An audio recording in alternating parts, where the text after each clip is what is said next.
रुद्रपुर गांव में सुलोचना अपने बेटे प्रदीप के साथ रहती थी। सुलोचना का पति बिजली विभाग में काम करता था। एक रोज जब वो बिजली के खंभे पर चढ़कर तार ठीक कर रहा था तो करंट का जोर का झटका लगने की वजह से उसकी मौत हो गई। वो अपने पीछे 12 साल के मासूम प्रदीप और पत्नी सुलोचना को छोड़ गया। पति की मौत के बाद सुलोचना ने जैसे तैसे करके घर का गुजारा चलाया। देखते ही देखते कुछ साल बीत गए और अब प्रदीप 20 साल का हो गया। एक रोज उसका एक दोस्त शहर से वापस गांव आता है तो वो प्रदीप से कहता है, प्रदीप, अगर तू चाहे तो मैं तुझे अपने साथ शहर में काम पर लगा सकता हूँ। बोल, क्या बोलता है? चलेगा मेरे साथ? मुझे इस बारे में माँ से बात करनी पड़ेगी यार। शाम को प्रदीप अपनी माँ से इस बारे में बात करता है। नहीं बेटा, तू शहर मत जा। जो शहर जाता है फिर वो लौटकर गांव नहीं आता। मैं और तू यहीं गांव में रहकर कुछ काम कर लेंगे। शहर में न जाने तुझे किस हाल में रहना पड़े। माँ, तुम तो यूं ही बेकार चिंता करती हो। अगर मुझे वहाँ कोई परेशानी होगी तो मैं तुरंत गांव वापस आ जाऊंगा। मेरा कहा तो तूने मानना नहीं। चल ठीक है, चला जाइयो शहर, लेकिन उससे पहले तू मेरे साथ मंदिर चलकर भगवान से आशीर्वाद लेना, उसके बाद ही शहर जाना। अगले दिन सुबह दोनों मंदिर जाते हैं। हे महादेव, आप ही हमारा सहारा है। मेरे बेटे को आशीर्वाद दो भगवान कि वो अपनी जिंदगी की शुरुआत अच्छे से कर सके। इसके बाद प्रदीप शहर चले जाता है। तकरीबन 2 महीने बाद प्रदीप का दोस्त दिनेश किसी काम से शहर से गांव आता है तो वो सुलोचना से मिलकर कहता है, काकी, प्रदीप को शहर में नौकरी मिल गई और वो बिल्कुल ठीक है। उसने कहा है कि आप उसकी बिल्कुल भी चिंता ना करें। ये बात सुनकर सुलोचना बड़ी खुश होती है और मंदिर जाकर शिवजी के आगे प्रसाद चढ़ाती है। इसी तरह वो हर रोज मंदिर जाकर शिवजी से प्रार्थना करती रहती। प्रदीप हर महीने अपनी माँ को खर्चे पानी के लिए रुपए भेजता रहता। ऐसे ही समय बीतता गया। प्रदीप को शहर गए 1 साल बीत गया, लेकिन पिछले 2 महीनों से न तो उसने पैसे भिजवाए और न ही उसकी कोई खबर आई। ये देख सुलोचना चिंता में पड़ गई। फिर एक दिन उसे गांव में दिनेश दिखाई दिया तो वो भागते हुए उसके पास गई और कहने लगी, अरे दिनेश, तू गांव कब आया और मेरा प्रदीप कैसा है? कई रोज हो गए उसकी कोई खबर ही नहीं आई। अब काकी, मैं आपसे मिलने ही आ रहा था। प्रदीप इन दिनों बहुत परेशान है। उसकी नौकरी चली गई है। फिर उसने खुद का काम शुरू करने की सोची, जिसके लिए उसने कर्ज उठाया, लेकिन अब कर्ज न चुका पाने की वजह से वो लोग उसे जाने नहीं दे रहे हैं।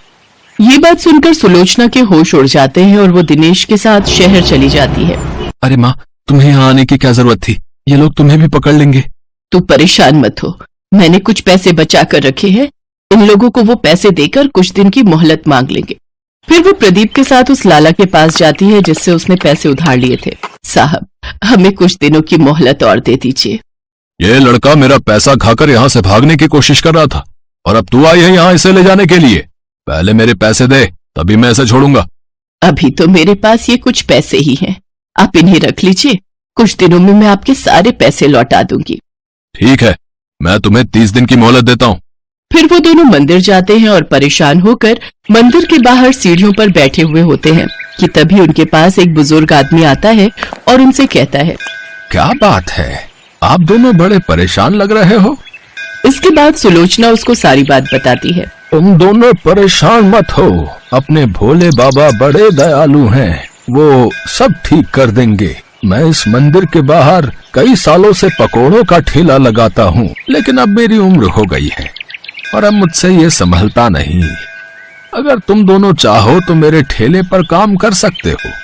जो भी कमाई होगी उसमें से 3 हिस्से होंगे, जिसमें से 2 तुम्हारे और 1 मेरा। अच्छा, अब मैं चलता हूँ। फिर वो दोनों उस ठेले पर मन लगाकर काम करने लगे। सुलोचना के हाथ के पकौड़े सबको बहुत पसंद आए। उनके ठेले पर काफी भीड़ रहने लगी, जिसके चलते उनका काम खूब अच्छा चलने लगा। कुछ ही दिनों में उन्होंने उस मंदिर के पास ही एक छोटा सा घर किराए पर ले लिया। इसी बीच मंदिर के बाहर कुछ गरीब आते थे जिनका पकौड़े खाने का बड़ा मन होता, लेकिन अपनी गरीबी के कारण वो उसे खरीद नहीं पाते। उन लोगों को सुलोचना बिना पैसे लिए मुफ्त में पकौड़ी चटनी खिला देती थी। ऐसे ही 1 महीना बीत जाता है। तभी उस ठेले का मालिक, वो बुजुर्ग आदमी, उनके पास आता है और कहता है, अरे भाई, हमें और हमारी पत्नी को भी तो पकौड़े खिलाओ, वो भी चटनी के साथ भाई। हाँ, अभी लीजिए। प्रदीप बुजुर्ग आदमी और महिला को पकौड़े और चटनी देता है, जिसे खाकर उस बुजुर्ग औरत ने कहा, अरे वाह, ये तो बहुत स्वादिष्ट है। तुम दोनों तो सचमुच बहुत ही लाजवाब पकौड़े और चटनी बनाते हो। बहुत बहुत शुक्रिया। आपके कारण ही आज हम शहर में रहकर इतनी अच्छी कमाई कर पा रहे हैं। शिव जी की कृपा से हमारा काम बहुत ही अच्छा चल रहा है। रुकिए, मैं अभी आपको आपका हिस्सा देती हूँ जिसे मैंने अलग करके रख लिया है। लेकिन हमें तो हमारा हिस्सा पहले ही मिल चुका है। लेकिन वो कैसे? तुम दोनों जो गरीबों को मुफ्त में पकौड़े चटनी खिलाते हो, असल में वही हमारा हिसाब है। बाबा, आपको बिना बताए हमने ऐसा किया, इसके लिए हमें माफ कर दीजिए। तुम हमेशा ऐसे ही जरूरतमंद गरीबों की मदद करते रहना। मैं समझूंगा कि मुझे मेरा हिस्सा मिल गया। तभी वो बुजुर्ग आदमी और औरत शिव पार्वती के रूप में प्रकट हो गए। मैं अपने सच्चे भक्तों का साथ कभी नहीं छोड़ता। तुम दोनों की मेहनत और ईमानदारी से मैं बहुत प्रसन्न हूँ। मेरा आशीर्वाद सदा तुम लोगों के साथ रहेगा। भोले बाबा, माता, आप दोनों के दर्शन पाकर तो हमारा जीवन धन्य हो गया। तुम दोनों जब भी किसी को मुसीबत में देखो तो उसकी सहायता जरूर करना। इतना कहते ही शिव पार्वती अंतर्ध्यान हो गए। उसके बाद से उन दोनों का काम बहुत अच्छा चलने लगा। उन्होंने लाला का सारा कर्जा भी लौटा दिया। साथ ही उन्होंने खुद की एक बड़ी सी पकौड़े और चटनी की दुकान खोल ली और एक बड़ा सा घर ले लिया। भगवान शिव पार्वती की कृपा से उनका जीवन खुशियों से भर गया।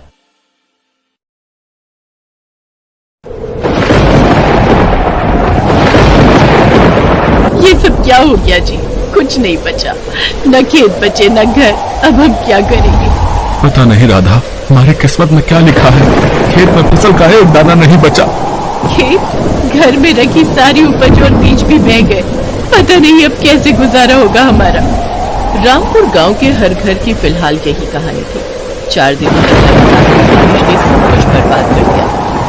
पूरे इलाके में बाढ़ आई हुई। राम के खेत में खड़ी फसल भी बाढ़ में बह गई। हर तरफ तबाही का मंजर था। किसी को कुछ समझ नहीं आ रहा था कि अब वो क्या खाएंगे और कैसे जिएंगे। अन्न के बिना पूरा दिन बीत गया। फिर पूरे 2 दिन बाद पानी जब कुछ कम हुआ तो सरकार के कुछ लोग थोड़ा थोड़ा अनाज गांव के सभी परिवारों को दे गए।